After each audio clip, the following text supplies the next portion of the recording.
Yeah, good afternoon, everyone, and thanks for hanging back for the last session. My name's Clinton Hoffman, and I'm the founder of DriveAbout. It's one of those overnight successes. 10 years ago, we started in the edtech space. So, where's my... Just acknowledge the traditional custodians of the land on which we stand. I do it normally through a photo. The little guy in the middle is me. And if you don't believe me, you can look at the stomach, it still stays the same. That's taken in Arnhem Land 1975. And I've got a little iPhone there, one of the first generation iPhones, and I'm telling the Yolngu kids that 50 years later, it would be in their language, a Yolngu Mata. So today's presentation, if you got one takeaway, what we did, we took the analogue road user handbook and we converted it into digital instructional animation. And on the iPhone over there, we've got in 8 Aboriginal languages, English and 7 foreign languages, including my mother's tongue, who was a Ukrainian refugee after the Second World War, so it's in Ukrainian as well. So, so today we'll just sort of talk about the journey, but also, you know, when you're in this space, barriers to adoption and reasons for and how we get around it.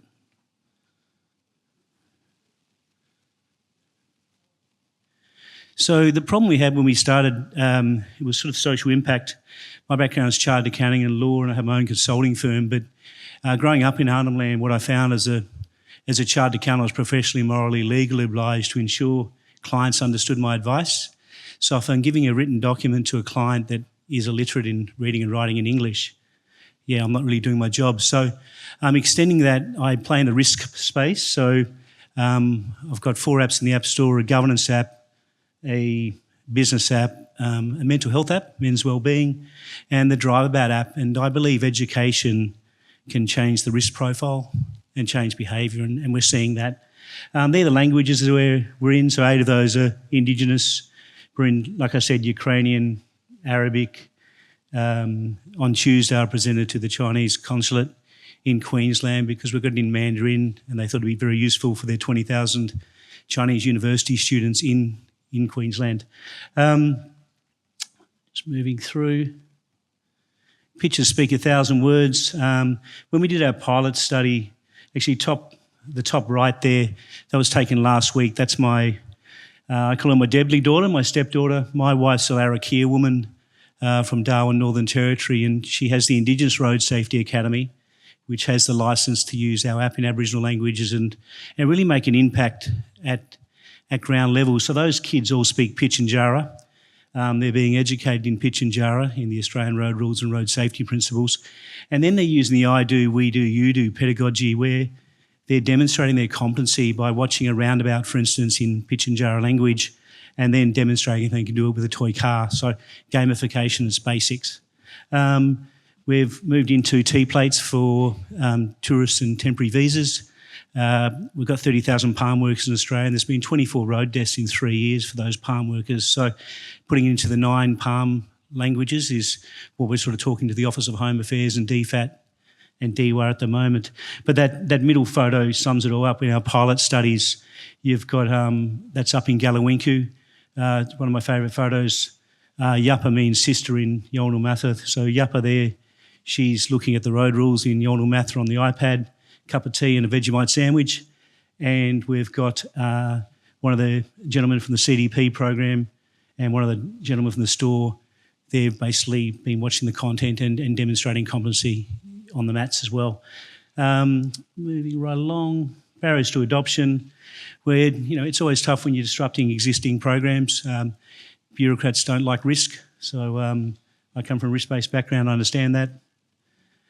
Bureaucratic resistance. Resource allocation. When we're working with some governments, they've got 3 years' worth of the book that no one's reading. So that's in their budget. So there's no real budget for innovation sometimes within government processes, but we work through that. Perceived competing interests. What's a chartered accountant doing playing in the road safety space? Dr. Teresa sent Ceric years ago when she was doing some evaluations for us. I said, look, I'm a bit of an outlier. And she said, well, it's time for the outlier to come in. So, yeah, we always move through that.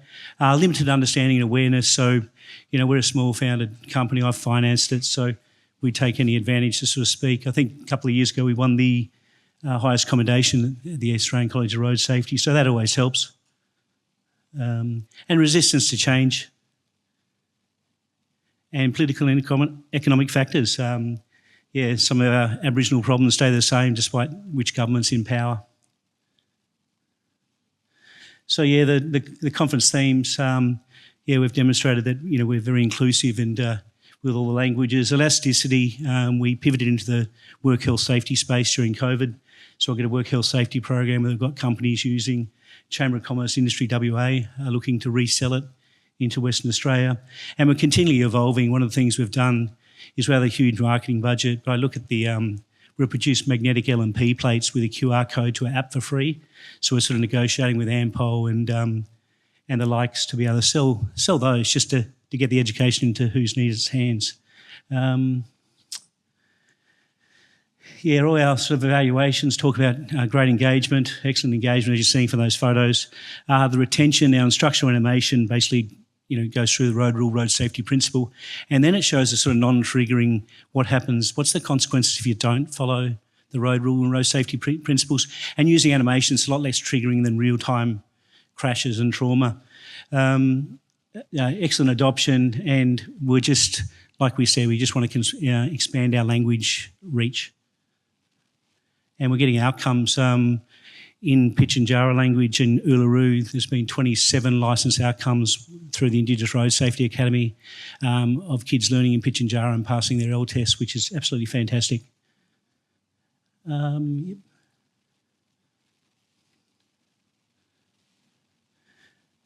So we're always looking for policy innovation, lobbying governments, we're a federated model, so it's different state governments.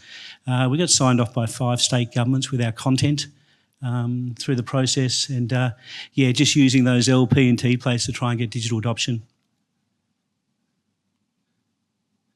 So you can QR code the app, the code's up there if you want, share it widely. But thank you very much for your time. Thank you so much, Clint. Do we have any questions? No? All right, we've... thanks, mate.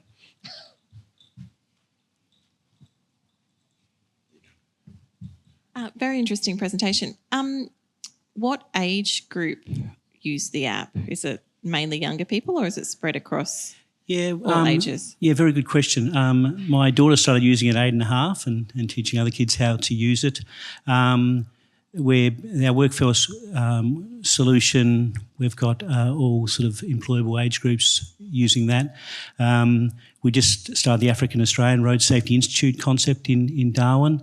And I met a lovely Congolese man who was 43, and he's a humanitarian refugee, so can't read and write in English. So, all age groups, and again, just that neuro-linguistic programming and burning education into your brain. So I know it helps me when I drive from Darwin to Katherine, the most dangerous road in the Territory, through roadworks, through trucks on the road, animals on the road, etc. But it's a really good, it's burnt into my brain as I'm driving down there. So, all age groups.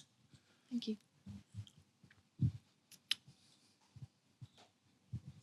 Hi, I'm just wondering, just with the understanding that different jurisdictions have different road rules, is there flexibility within the app to provide support for a jurisdiction that doesn't necessarily have Northern Territory? Yeah, definitely.